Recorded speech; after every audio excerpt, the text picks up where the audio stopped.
My husband is trying to convince me to move out of my house with my newborn baby because his sister can't sleep well. But how does she think people sleep on the street when I kicked them both out?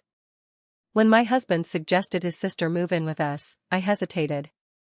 I was 7 months pregnant, tired, and already stressed with all the preparations for the baby. Adding another person to our small house seemed like the last thing we needed. But when he explained her situation, how she had lost her apartment and couldn't afford the rent, it was hard for me to say no. He told me it would be temporary and shared a sad story to convince me. At least, I have to admit, it wasn't so bad at first. She moved in with just a few bags, mainly clothes and her laptop, and promised she would only stay a couple of months until she could get back on her feet. She said she would help around the house, contribute when she could, and wouldn't be a burden. I believed her because I wanted to. The warning sign started small. By the first week, she had spread her things all over the living room, turning it into her personal space. Her excuse was that the guest room was too small to keep her things in. I bit my tongue and moved some of my baby's things to make space for her. She spent the whole day on the couch, either scrolling through her phone or watching marathons of shows. And somehow, I was the one who cooked dinner every night. One night, while we were getting ready for bed, I talked to my husband. I told him I felt his sister wasn't really trying to improve her situation, that she wasn't even looking for a job. He said this was normal when someone goes through depression, something logical for her lack of work, that she was distressed and needed time to recover. Give her a break, he said. She's been through a lot. I wanted to believe he was right, so I let it slide. But weeks turned into months, and her behavior didn't change. She stopped pretending to look for work altogether. Every time I tried to talk to her about helping around the house, she got defensive, saying she was too overwhelmed to focus on anything other than just surviving. My pregnancy wasn't easy. I had swollen feet, back pain, and endless doctor appointments, but I still managed to keep the house running. Meanwhile, she left her dirty dishes in the sink and her laundry piling up in the bathroom. Every time I asked for help, she said she was too tired. It wasn't just the physical mess she created, but the emotional strain as well. She made passive-aggressive comments about how lucky I was to have a supportive husband, and how she wished she could stay home like I did, acting as if being pregnant was some sort of luxury, completely ignoring all the work it took to keep everything in order. I talked to my husband again, hoping he would understand my point of view. He listened, but his response was frustratingly neutral. He said he understood how I felt, but he also pointed out that his sister had nowhere else to go. "What do you want me to do, throw her out onto the street?" His words hurt because I never suggested that. I just wanted him to talk to her so she could start contributing and respect the fact that this was our home, not hers. Then the baby was born. I felt like my world had changed for the better. Holding my little one for the first time made all the pain I'd gone through worth it. It was like a reward after having gone through the 9 months of pregnancy. The first week home from the hospital, the baby cried nonstop. It was exhausting, but I expected it. It's normal with newborns. What I didn't expect was for her to knock on our door at 2 a.m., yelling, "Can you shut that baby up already? Some of us have to work in the morning." She didn't even have a job. I was too tired to argue, so I focused on calming the baby, but her complaints didn't stop. Every time the baby cried, she groaned loudly or made sarcastic comments about how considerate we were. She even started blaming the baby for her inability to find work, saying she couldn't concentrate on filling out job applications with all the noise. She had no problem expressing her frustrations, but whenever I tried to talk to her about it, she played the victim. I told my husband we needed to set some boundaries. I explained how her behavior was affecting me and the baby. He nodded but took no real action. He said he'd talk to her, but I never saw him do it. One night, he sat us down for a family discussion. He said he wanted to address the situation with the baby and how it was affecting his sister's mental health. She claimed she couldn't sleep, couldn't concentrate, couldn't find peace with a crying baby around all the time. I told her she could find peace elsewhere if this wasn't easy for her, but that wasn't what she had in mind. She suggested that the baby and I leave so her sister could have a quiet house. It was clear something had to change, and I realized that if I didn't stand up for myself and my baby, no one else would. That night, while holding my baby asleep in my arms, I made a decision. This wasn't just about my mental health, it was about the health of my baby. If my sister-in-law couldn't respect that, then she didn't deserve to stay under our roof. And if my husband couldn't see that, then he would be left without a roof too. I'm just writing part of my story here because I know I might need help in the future, maybe even legal help with all of this. Update 1. I've returned with the consequences of wanting to kick my sister-in-law out. For days after the absurd suggestion that the baby and I should move out, my husband tried to act as if nothing had happened. Meanwhile, my sister-in-law seemed to feel lighter, like she thought she had power and that no one would kick her out. Poor thing. I stayed silent that night, not because I agreed with them, but because I needed time to sort through my thoughts. This time, I wasn't going to react purely on emotion. I was going to do things the right way, and I needed to think about that. The next morning, after another sleepless night, I sat down with my husband while the baby was napping and told him we needed to talk. I made it clear that his sister's attitude had gone too far, and that his support for the absurdity she'd suggested the night before had hurt me deeply. I warned him that this was our home, our family, and I deserved his unconditional support. But instead of seeing the logic in what I was saying like any normal person would, he told me that his sister wasn't thinking clearly, and that I was exaggerating. Of course, I just gave birth, and I could think more clearly than my sister-in-law, whose only problem was not finding her phone charger. He even had the audacity to say I should be more understanding, considering how difficult everything had been for her. It was hard not to lose my temper at that moment, but I told him that if anyone in this house had been understanding, it was me. But suggesting that the baby and I should leave our own home for her comfort was the last straw. My husband looked uncomfortable and wanted to run away, but I wasn't going to let him escape the conversation. I told him that if he didn't have the courage to put a stop to his sister's behavior, then I would. I wasn't going to let anyone make me feel like a stranger in my own home, and I sure as hell wasn't going to accept anyone putting their well-being over that of my child, and that included him too. He couldn't respond, because as I finished speaking, the baby started crying. I stood up to tend to him, and before I left the room, I told my husband we'd finish this conversation later. He needed to think carefully about his words because I wanted to know whose side he was on. He was walking on very thin ice at that point. Later, when the baby was calm, I knew it was time to confront his sister directly. I found her lying on the couch, scrolling through her phone as usual. Let's just say it wasn't hard to find her.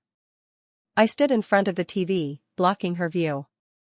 She sighed and said, "Now what?" I told her that her idea of me moving out was absurd, but that the idea of her moving out was the best one right now. I was sure she wouldn't think anything would happen, so she just said she was trying to find a solution that worked for everyone, claiming she needed to sleep well to rebuild her life, and couldn't do that with a crying baby in the house. I stared at her and asked if she was really that selfish. I told her I was talking about my house and that she was a very bad guest. I told her that my baby was my priority. I was sorry the noise bothered her, but she'd have a harder time sleeping on a park bench. That seemed to hit her pride because she got up suddenly and started raising her voice, saying she had nowhere to go and telling me to stop threatening her because she was my husband's sister. She accused me of making her feel like a burden when all she wanted was a little peace and quiet. I told her I thought she was a burden, so if she felt that way, it was because I was trying to make her realize it. And the reason was that she had been completely useless with her life and had no right to stay in my house without contributing at all. I reminded her that when she moved in, she promised it would only be temporary, that she would help around the house and do her best to find a job, but she hadn't kept any of those promises. I told her I had been more than generous, but that my patience had a limit, and she had long since reached it, so now she could forgive me for losing my patience, but I no longer had anything left for her or anyone else. At that moment, my husband entered the room, probably drawn by the shouting. He looked back and forth between us, clearly not knowing what to do. As expected, his sister immediately started playing the victim, saying I was kicking her out when she had nowhere to go. I turned to my husband and gave him a look that said, "You better know what you're doing here, or you're out too." I warned him that if he couldn't see the obvious, then he was also part of the problem. I don't know if it was what I said or how I looked at him, but for the first time during all this time, he stood by me. He turned to his sister and told her that if she wanted to stay, she needed to apologize and start contributing to the house. She exploded because she felt entitled to be treated better, and what we were doing to her seemed unfair. I told her it was unfair to try to kick me and my baby out of our own home. Kicking her out was simply taking out the trash and making the house look presentable again. My husband tried to intervene, saying we were all too upset and needed to calm down to talk it out better, but I interrupted him. I told him this was non-negotiable, and I wasn't going to stay quiet anymore. The alternatives were two: either his sister left or both of them left. It all depended on him. He sighed and said he understood my point of view. He turned to his sister and told her she had to respect my decision. She stared at him in disbelief, and then, without saying another word, she stormed out of the house, slamming the door behind her. She left all her here. So, she hasn't officially left yet, but the decision is final. That night, while I rocked the baby to sleep, I felt like I had released everything I had inside me. It felt so good that I slept like a baby, even though, in my case, my baby doesn't sleep that well. Update 2. The morning after the confrontation, the tension in the house was thicker than ever. My sister-in-law was avoiding me like I had the plague, locked in her room, refusing to come out even for meals. I think deep down, she was afraid of me. My husband tried not to say anything about the incident. I cornered him in the kitchen after breakfast while the baby was napping, and asked him if he realized the damage he had caused by staying silent. I told him I felt abandoned, that he had left me to fight alone in my own home while he stayed on the sidelines without intervening. He stared at his coffee, avoiding my gaze, and said he didn't know what to do, that he felt trapped between his sister and me. He said she had always been the fragile one in the family, and that he felt responsible for her well-being, especially after her life had fallen apart.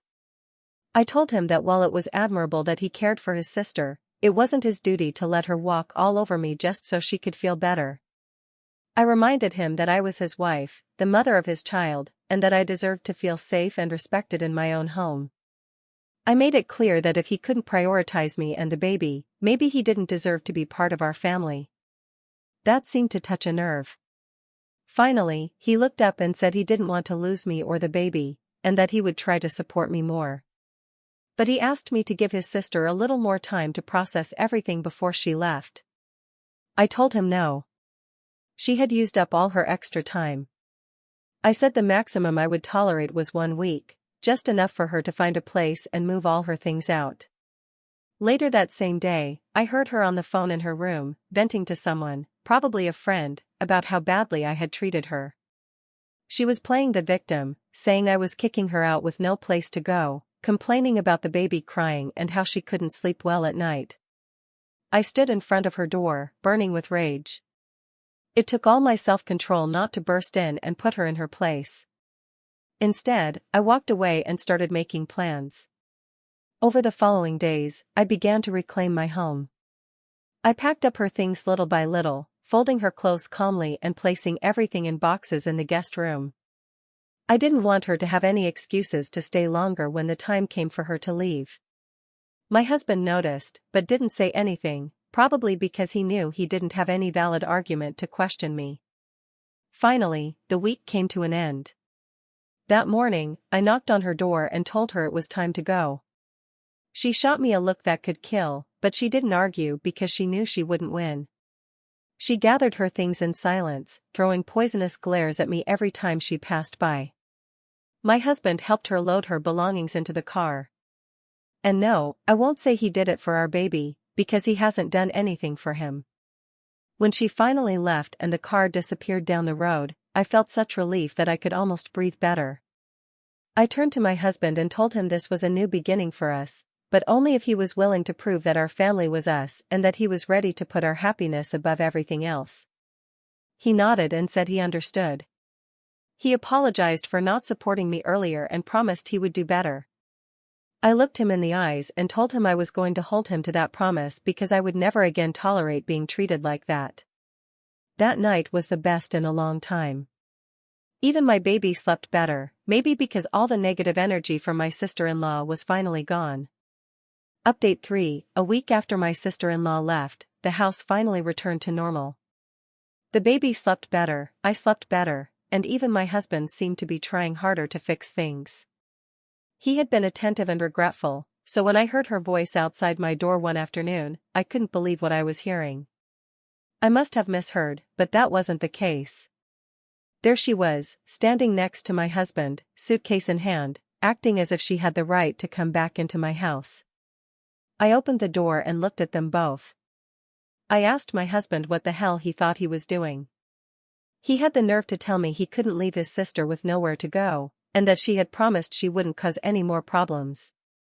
He told me that since the baby was sleeping better, it wouldn't be so bad to let her stay a little longer. I told him there was no way in hell she was setting foot in my house again. I reminded him that we had agreed she was gone for good. If I ever had nowhere to go and I was arguing to stay at someone's house, I wouldn't do what my sister-in-law did. She mumbled something about me exaggerating, and that's when my patience snapped. I told them not to move and slammed the door in their faces. I immediately called my in-laws. I needed backup. When my father-in-law answered, I told him what was going on. He asked if his son was with her. I said yes. They were both standing outside my house like stray cats begging for a handout. He said he was on his way. While I waited, my husband knocked on the door, asking me to let them in to explain themselves. I yelled through the door that there was nothing to explain, and that he better hope his father arrived before I called mine. 15 minutes later, my in-laws arrived. My mother-in-law looked furious, but my father-in-law was way too calm. He walked up to my husband and asked what the hell he was thinking. My husband tried to justify himself, saying he just wanted to help his sister and didn't think it was that serious. My father-in-law told him he was disrespecting his wife and the mother of his child, as well as his own son. My sister-in-law began complaining that it wasn't fair and that she was the one who needed support. My father-in-law shut her up and told her she had done enough, which was already too much for her. Then he asked if she had ever stopped to think about me. Before my husband could respond, I grabbed my phone and called my father. I didn't care if this turned into a war. I needed someone in my corner. He arrived in 20 minutes, his face a storm of fury. As soon as he got out of the car, he demanded to know what was going on. To his credit, my father-in-law didn't try to soften the situation. He told him everything, apologized for his son's behavior, and said he was ashamed of how things had turned out. My father, who was like pressing the button that launches nuclear bombs, looked at my husband and told him he didn't deserve to be called a husband or a father. He said that if he cared so much about his sister, maybe he should move in with her and let me raise the baby in peace because the rest of the family was more than willing to help me. At least they wouldn't hit me or anything like that. But I'd be lying if I said I didn't expect something like this. My husband started pleading, saying he was sorry and that he just wanted to do the right thing for everyone. Something he said while looking at my father-in-law. My father-in-law told him to stop rambling. Without saying another word, my father and father-in-law entered the house and began packing my husband's things. He followed, begging them to stop, but neither of them listened. My sister-in-law tried to intervene, telling them to stop, but my mother-in-law grabbed her by the arm and told her to shut up or she'd glue her mouth shut. Suddenly, my sister-in-law wasn't so arrogant anymore. She had the expression of a wet and scared cat. When they were done, all of my husband's belongings were piled up on the front lawn. My father-in-law turned to my husband and told him to take his circus and his sister elsewhere, that this was tough love and they were educating him. He said if they'd found out earlier, they would have kicked them out a lot sooner. My husband fell to his knees, begging for forgiveness. He said he didn't want to lose his family and would do anything to fix things. My father-in-law shook his head and told him that if he called them, it was because I had already made my decision and that was not to forgive him. My husband and his sister got into their beaten-up car with their belongings piled in the back seat. My father stayed with me for a while, holding the baby and assuring me I had done the right thing. Yes, he can be good with kids, though he's a little scary. My father-in-law apologized again, saying he regretted not intervening sooner. I told him it wasn't his fault and that I appreciated his support. Now, I'm in the baby's room, rocking him, whispering that everything will be fine and that we don't need anyone who can't put us first. I don't know what the future holds, but there's one thing I'm absolutely sure of. I'll never again let anyone, not even my husband, make me feel insignificant. For those asking, the house is rented. We didn't sign a contract because it belongs to a close friend of my father's. Update 4. 2 days after the confrontation, my husband showed up at the house. His face looked the saddest it could possibly be, more than the sad, wet cat face you usually hear about. I know some people might not like the way I refer to my husband, but I don't think there's a better way to describe him after suggesting I should move out of my own house with my baby. If there are sensitive people or defenders of this type of behavior, well, I'm sorry for them. Their lives are going to be very sad. I opened the door just enough to block his view of the inside and asked what he wanted. He said he had been staying at a friend's house, thinking about everything that had happened. He said he realized the mistakes he'd made and deeply regretted everything. I told him that if it had taken him this long to realize it, I could have drawn him a diagram. He said he didn't understand why he had allowed his sister to come between us and that he should have been on my side instead of giving in to her demands. He was crying as he begged me to give him another chance, promising that he would never let anyone come between us again. This wasn't the first time he made a promise like that. As you can imagine, I told him that I had made a decision as well. I told him I was going to file for divorce. It wasn't something I had taken lightly, but all of this made it clear that it was the best thing to do. I explained why, telling him that his behavior over the last few months made it very clear that I couldn't trust him by my side. He wasn't going to put our family first, and I couldn't spend the rest of my life waiting for him to choose his sister, or a friend, or anyone else before us. Of course he said he didn't want a divorce, that we could fix things if I just gave him a chance. I responded that opportunities were for people who showed remorse before things got to this point, but not only had he failed to tell me his sister had to go and lied, but he also tried to bring her back into the house despite everything. This didn't even include all the other things that had been happening in the house before I made the decision to kick her out. I asked him how he thought I could ever feel safe or valued with him after all that. He hadn't told his parents or mine what was going on because he thought he could handle it on his own. I realized that was a mistake. I know if I had spoken up earlier, maybe things wouldn't have gotten this far, but I also believe it shouldn't have gotten this far if my husband had defended me. Having to call his parents so he could realize how bad everything was is another clear sign. I knew his sister had a complicated relationship with her parents. She'd run away from home at 16 and barely kept in touch with them since. At the time, I thought that letting her stay with us might help heal some of those old wounds, but now I saw clearly that it had only made everything worse. Our parents hadn't been around much since the baby was born because after many conversations, we had decided to limit visits in the first month to protect the baby. Everyone respected that decision, assuming things were fine in our home. He tried to cling to the little he could. He reminded me that he was with me in the delivery room as if that proved he had been a good husband when it really mattered. I reminded him that he passed out halfway through the labor and spent more time being attended to by the nurses than supporting me. I told him I didn't blame him for that. The birth is intense and not all men can handle it, but that he couldn't use it as in everything else he had done wrong. Then I told him that I wasn't angry anymore, that anger had left days ago. Now I was just exhausted. I needed to focus on myself and my baby, and that meant removing anything and anyone from our lives who brought unnecessary stress. He looked at me desperately and asked if there was anything he could do to change my decision. I told him it was too late. He murmured promises to do whatever it took to fix things, but I didn't want him to fix anything anymore. He should have done that when he had the chance.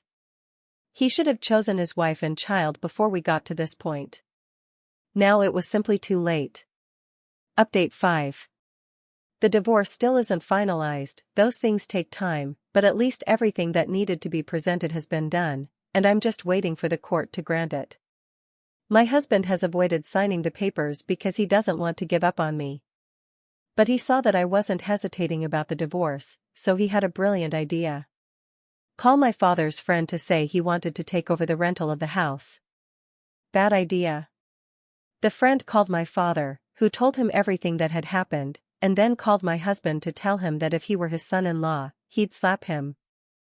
Then he called me to tell me what happened and also to say that he'd reduce the rent for a few months until I could get a job. I'll likely receive child support and alimony, but I don't think it'll be too much, so I plan to start working when my baby is a little older and I can leave him with my mother. My father offered to give me some money, but I told him it wasn't necessary. I need to do this on my own. During this time, my soon-to-be ex-husband moved in with his sister, whom, of course, he couldn't leave on the street. Well, in the end, he did leave her because he got tired of doing everything for her. It was easy for him to say, "Poor my sister," while I took care of the house and everything else, but when it was his turn, suddenly his sister wasn't so helpless and she could have slept on the street. I don't think she's sleeping on the street now, but it wouldn't hurt for her to spend a few days there so she can learn to appreciate what she had. I hope to return with a final update about my divorce, and I hope it will be the end. Update 6. I'm sure this is the end because I now have my divorce. I've secured a job, and with my ex-husband's child support, I'll be able to support my son. My life is in balance. He'll have to come to see him because he's still too young to go with him, but we'll see about shared custody later. I've also been receiving help from my in-laws, since they're still his parents, though I question that since they have nothing good to say about him. Every time they visit, it's the same, and it's even worse when it comes to his sister. I know from them that she's living with a friend now and has found a job. Good for her, she's finally improved her life. Too bad she ruined her brother's life in the process. I'm not defending my sister-in-law here, but my husband lost everything defending his sister, who now has a better life, and it's not even thanks to him. If he hadn't kicked her out, she'd still be on that couch watching TV and using her phone. So, in a way, it served her right that she was kicked out of my house, even though she doesn't see it that way. But my husband has gained nothing. He's lost everything, and he earned it. Who kicks out his wife and child just so his sister can sleep better?